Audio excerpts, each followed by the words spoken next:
اس قدر امام حسین کے زمانے کا معاشرہ بگڑا ہوا معاشرہ تھا کہ واقعاً لوگوں کے لیے بڑا مشکل تھا حق و باطل کو پہچاننا.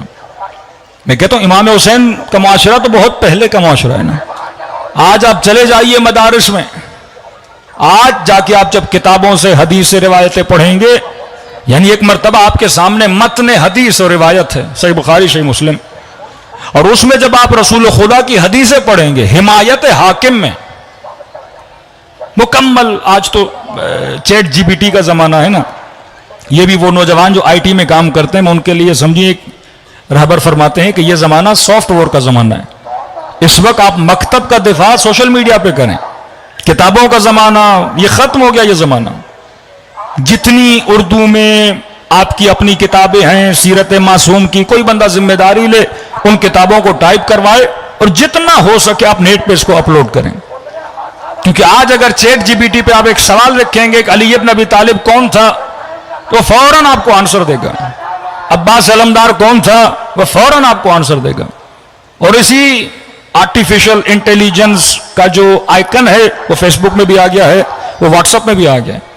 ابھی ہر جوان موبائل نکالے واٹس ایپ پہ لکھے ہو از حسین، تو چیٹ جی پی ٹی آپ کو بتائے گا کہ حسین کون ہے. لکھیں کہ فاطمہ کون ہے، وہ خود بتائے گا کہ جناب سیدہ کون ہے.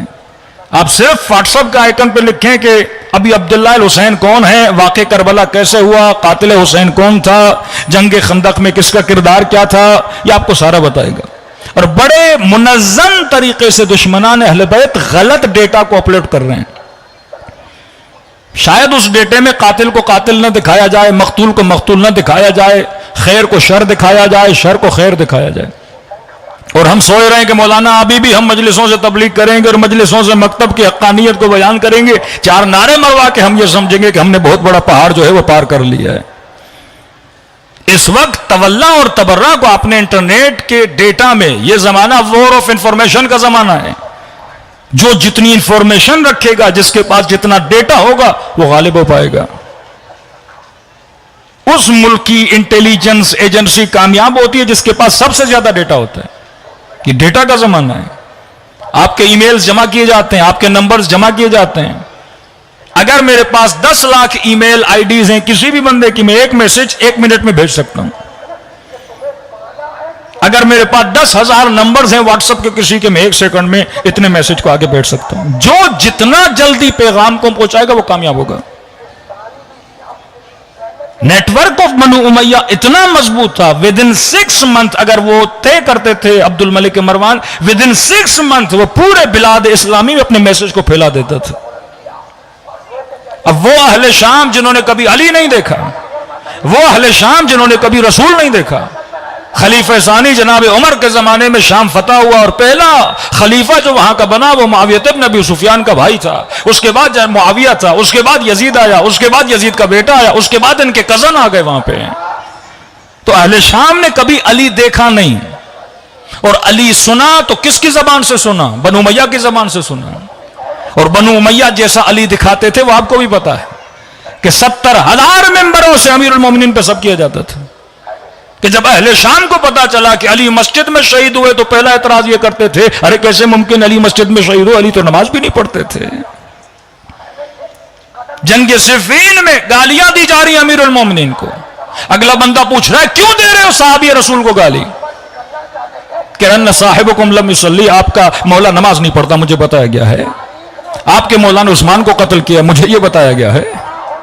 ایک فکر فیڈ کروائی جا رہی ہے اس بندے مسلم پر جس نے کبھی علی دیکھا نہیں، جو کبھی مدینے گیا نہیں. عبد الملک کی بھی جب حکومت آتی ہے تو مدینے میں عبداللہ ابن زبیر کی حکومت ہے. مدینے والوں کی شامیوں سے نہیں بنتی تھی، کوفے والوں کی شامیوں سے. ایک سمجھو اسلام کے 3 قطب تھے، کوفہ، مدینہ، شام. شام میں اکثریت کن کی حکومت رہی؟ ہمیشہ تقریباً بنو امیہ کی رہی. بعد میں بنو عباس آئے. اب 20 سال کا عرصہ، صلح امام حسن 20 سال تک امیر شام کی حکومت. ایک بچہ پیدا ہوا 20 سال میں جوان ہوا. جب تک جوان ہوا اس نے سنا امیر المومنین کی مخالفت، دشمنی امیر المومنین. یہ جنگ صفین میں علی کے مقابلے میں آئے گا کہ نہیں؟ میدان کربلا میں یہ کہہ رہے ہیں کہ حسین ابن علی بغضا لابیک، آپ کے بابا کے بغض میں آئے ہیں. کیونکہ ایک فکر بنائی گئی تھی زمانہ بدلا نہیں, آج بھی فکر بنائی جا رہی ہے. اس فکر کے بنانے میں ہمارا جوان کہاں کھڑا ہے؟ اس فکر کے بنانے میں ہمارا بزنس مین کہاں کھڑا ہے؟ اس فکر کے بنانے میں ہمارے علماء کہاں کھڑے ہیں؟ آپ دیکھیے گا 5 سال کے بعد کوئی بھی جوان مولوی مفتی کے پاس نہیں جائے گا.